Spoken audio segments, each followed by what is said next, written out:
Hello guys, দেখো আমাদের টিভিটা নষ্ট হয়েছে।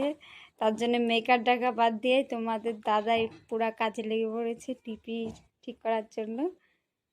তো দেখা যাক টিভি ঠিক করতে পারে কি না পারে। এলা মা, টিভি না ভাঙি গেল বোধহয়। কি করে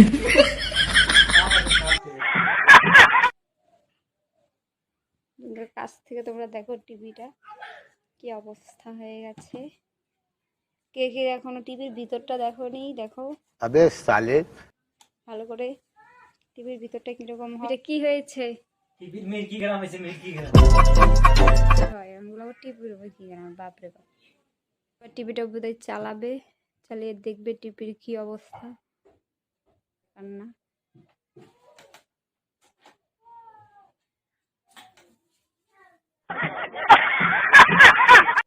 ভয় পেয়ে গেছে গা পুরা, শব্দ হয়েছে, সিটটা উঠায় পড়ছে।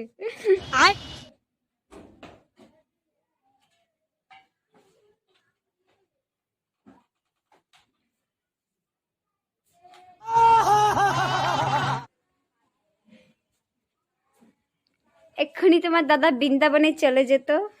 শাবাশ বেটা। এখনই বোধহয় অ্যাম্বুলেন্স বাড়িতে আনতে কি ঠিক করতে ব্যস্ত।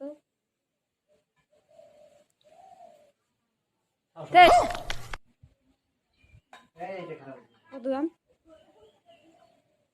তাও কত হবো? 10,000 টাকা হবে। আচ্ছা, আমার দ্বারা হবে না, টিভি মেকার লাগবে।